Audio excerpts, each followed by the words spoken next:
Men Ilhom Begimqulov, biznesmen. Liderlar bular aqlli insonlar emas.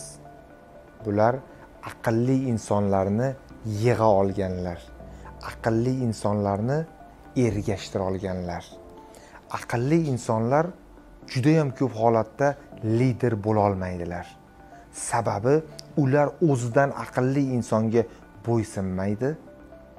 O'zi bilan teng aqlli insonni yengib, sen emas, men haqman, men haqiqatdan ham men aqlliroqman deb isbotlashga harakat qilishadi.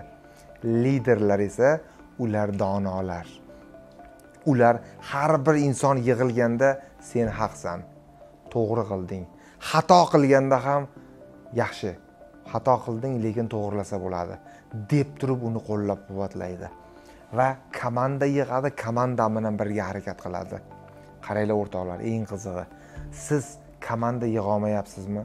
Sizda yoningizda 10 ta, 20 ta, 100 ta kuchli aqlli insonlar yo'qmi? Siz uchun jonini beradiganlar yo'qmi? Demak sizda cho'tanito. Siz demak hammaga o'zingizni gapingizni o'tkazishga harakat qilib, meni gapimni qil, men haqman degan so'zlarni ishlatyapsiz.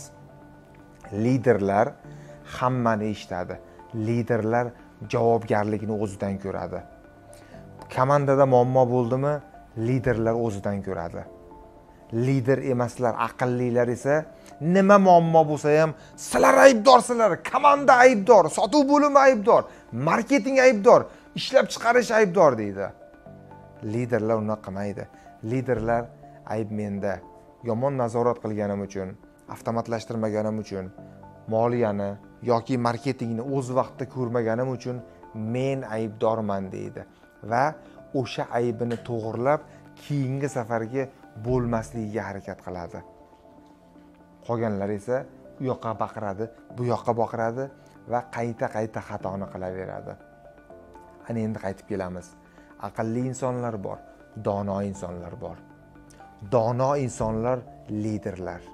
Siz aqlli insonga bo'ysunishni xohlamaysizku, dono insonning orqasidan yurasiz. Dono inson bo'lish uchun hamma fanni, hamma institut o'qish shart emas. Fizika, matematika, ximiya, biologiyani bilishi shart emas.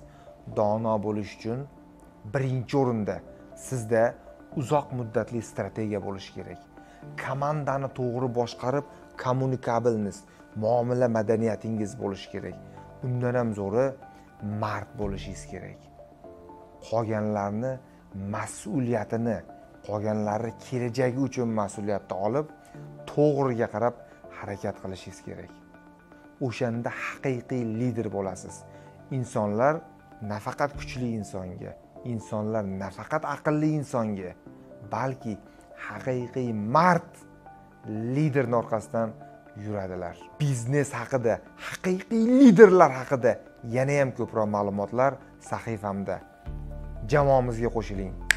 Yaxshi ko'raman sizlarni.